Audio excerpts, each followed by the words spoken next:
Market இன்னினுடைய லெவலில் எப்படி சேட்டில் work out ஆக போகுதுன்னு சேட்டை பார்த்து கமாடிட்டி கோல்டு ஸ்டாக் சில ஸ்டாக்ஸு நம்ம இப்போ பார்க்கலாம். கிஃப்ட் நிஃப்டி ஃபர்தராக ஃபுல்லாக ஃபெப் வச்சு மட்டும் அனலைஸ்.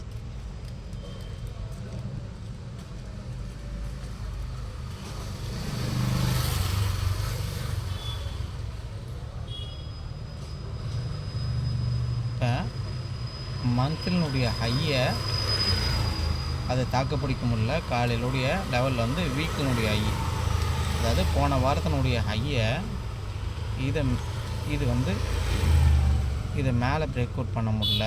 ஃபர்தராக ஆட்டோமேட்டிக்காக இது கீழே வரதான் தொடங்கியிருக்கு. அப்போ கீழே வந்துச்சுன்னா அடுத்த சப்போர்ட் பாயிண்ட்டு வீக்லி உடைய மிட் பாயிண்ட்டு. அப்போ வீக்லி உடைய mid point first of all follow ஆகாமல் செகண்ட் ஆஃப் ஃபாலோ ஆகிடுச்சுன்னா இது ஒரு சப்போர்ட் பாயிண்ட்டாகவும் ஆக்ட் ஆகும். ஒரு கீழே டவுன் ஆகிடுச்சுன்னா ஒரு ரெஸ்டாரண்ட்டாகவும் ஆக்ட் ஆகும். இந்த கிஃப்ட் நிஃப்டி நாளைக்கு ஓப்பன் பண்ணுறவுடைய மார்க்கெட் லெவலில் அப்போ என்ன மாதிரி நடக்க போகுது அப்படின்றது நம்ம நிஃப்டி ஃப்யூச்சர் தான். ஏன்னா F&O பொறுத்தளவுக்கும் ஒரு ஃப்யூச்சரை பேஸ் பண்ணணும்.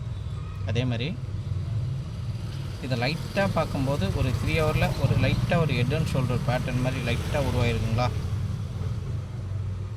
யூஎஸ் ஆயில் பார்த்து என்றைக்குமே ஃப்யூச்சரை பார்த்து ட்ரேட் பண்ணுறவங்க வந்து அவ்வளோவும் லாஸ் பண்ணவே மாட்டாங்க, சரிங்களா. இப்போ யூஎஸ் ஆயிலில் இந்த பாயிண்ட்டை வச்சு இதுக்கு மட்டும் இல்லை, இண்டெக்ஸுக்கு எல்லாத்துக்குமே ஸ்டாக்கு எல்லாமே ஃப்யூச்சரை பார்த்து தான் நான் ட்ரேட் பண்ணுறேன். ஃபர்தராக இதை விட்டு கீழே இறங்கும்போது தான் இது ஃபால் இருக்கும்.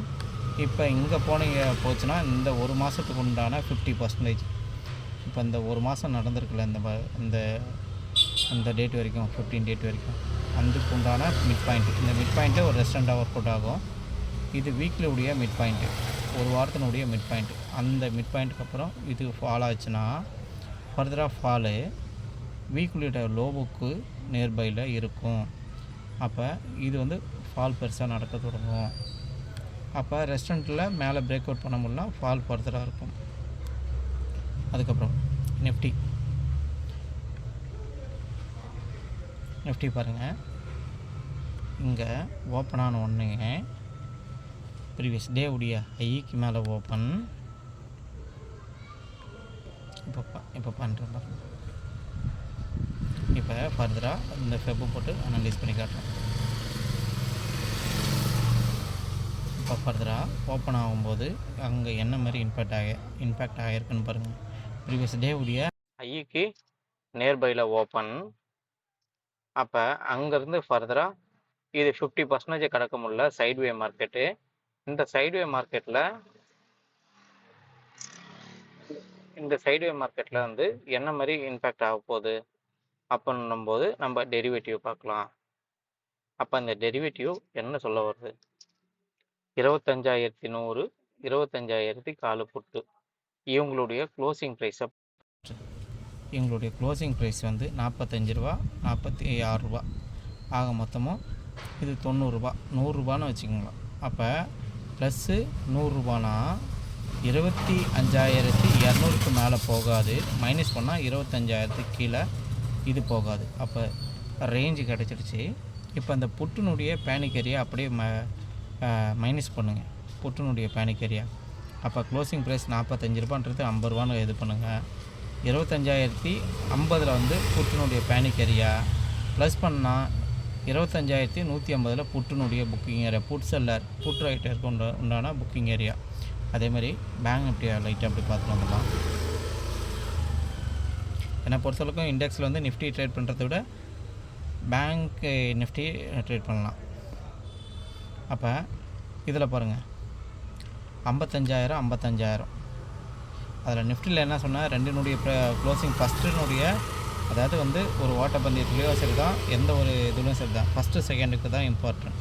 அப்போ அந்த ஃபஸ்ட்டு செகண்டுக்கு மட்டும்தான் நம்ம இம்பார்ட்டன்ட் கொடுக்கணும். இப்போ இதனுடைய க்ளோசிங் ப்ரைஸ் ரெண்டுத்தையும் பாருங்கள். இப்போ 460 ரூபான்னு எடுத்துக்கலாம், இது 360 ரூபான்னு எடுத்துக்கலாம். அப்போ 55,000 ப்ளஸ் 506 ரூபா, அந்த 506 ரூபா. அப்போ 55,506 ரூபாயில் இங்கே கால் செல்லர் பேனிக் ஆவாங்க. புட் செல்லர் வந்து புட் செல்லர் 400 391 இருக்குது 400. அப்போ புட் செல்லர் வந்து எந்த இடத்துல பயப்படுவாங்கன்னா 55,400 பயப்படுவாங்க. அப்போ இது ரெஸ்டாரண்ட்டு அதேமாதிரி இந்த ஸ்ட்ரைக் ப்ரைஸ் கூட மைனஸ் பண்ணிங்கன்னா கால்னுடைய மைனஸ் பண்ணால் புக்கிங் ஏரியா, அதே ஆப்போசிட் டைரெக்ஷன். புட்டினுடைய இது வந்து ப்ளஸ் பண்ணால் புக்கிங் ஏரியா, மைனஸ் பண்ணால் பேனிக் ஏரியா. இதை முடிஞ்சிச்சுங்களா? இப்போ பேங்க் நிஃப்டி என்ன மாதிரி இம்பேக்ட் ஆகிருக்குன்னு பார்க்கலாம். இந்த லெவலில் நீங்கள் சப்போர்ட் ரெஸ்டாரண்ட்டாக ஒர்க் அவுட் பண்ணலாம்.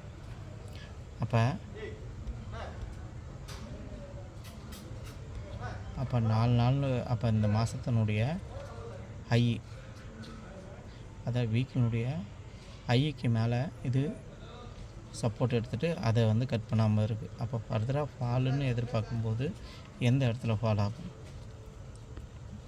அப்போ வீக்கினுடைய ஹையை கட் பண்ணிச்சுன்னா மந்த்லினுடைய மிட் பாயிண்ட்டு, அந்த மிட் பாயிண்ட்டுக்கு அப்புறம் தான் இது ஃபர்தராக ஃபால் வந்து கீழே வர தொடங்கும். அப்போ தான் நம்மளுக்கு வந்து கரெக்டாக இருக்கும். அடுத்தது பஜாஜ் ஃபின் சர்வீஸ். எல்லாமே மார்க்கெட்டில் இன்றைக்கி வந்து ஓரளவுக்கு சைடுவே தான். மொமெண்டம் மட்டும் கரெக்டாக இந்த இடத்துலேருந்து வீக்லி லோ கட் பண்ணி வீக்லி 127 கீழே நின்றுருக்கு. இதுதான் லெவல். இந்த லெவல்ஸை நீங்கள் யூஸ் பண்ணுங்கள். எது ஒன்றாலும் டெலகிராமில் ஜாயின் பண்ணிங்க.